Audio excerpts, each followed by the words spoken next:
Bienvenue sur Geeko. Vous connaissez probablement Mark Zuckerberg. Le cofondateur de Facebook est aujourd'hui directeur du groupe Meta. Né en 1984 à New York, le PDG cache pas mal de secrets. Vous ignoriez peut-être qu'il avait aussi créé un ancêtre aux plateformes comme Spotify. On vous explique ça et 4 autres faits sur la vie de Mark Zuckerberg.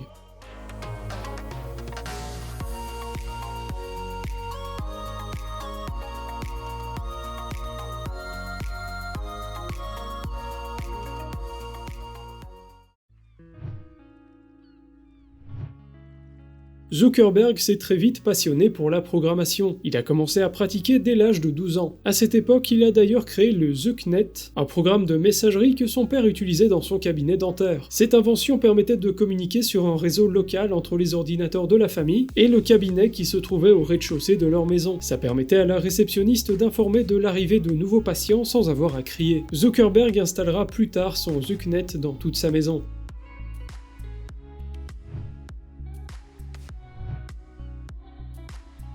Alors qu'il était en dernière année de lycée, Zuckerberg a co-créé un programme qui rappelle un peu les plateformes comme Spotify. Ce programme, Synapse Media Player, était un lecteur MP3 qui gardait la trace des chansons préférées de l'utilisateur et créait des listes de lecture en fonction de ses choix. Le lecteur analysait donc les habitudes d'écoute des utilisateurs grâce à l'intelligence artificielle. Microsoft était assez intéressé par l'invention et proposa même d'acquérir la société et d'engager ses fondateurs. Ceux-ci ont refusé, préférant obtenir un brevet pour la technologie et s'inscrire à l'université.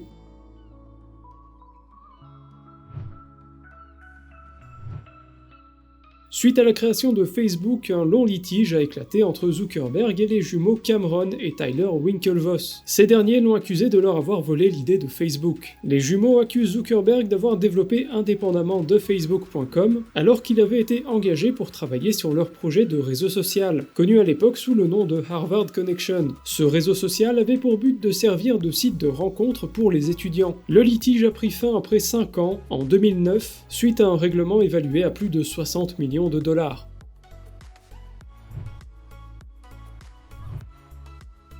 The Facebook est né le 4 février 2004, et Zuckerberg n'est pas le seul à avoir joué un rôle important dans son développement. 4 autres personnes étaient très engagées dans le projet. Eduardo Saverin était chargé de créer un business plan et de rechercher des investisseurs. Andrew McCollum, lui, est à l'origine du premier logo et des premières icônes de l'interface utilisateur. Le premier logo comportait d'ailleurs le visage d'Al Pacino. Chris Hughes était le porte-parole et finalement Dustin Moskovitz, le colocataire de Mark Zuckerberg à l'époque, endossait le rôle de cofondateur. Ce dernier est d'ailleurs resté très proche de Zuckerberg.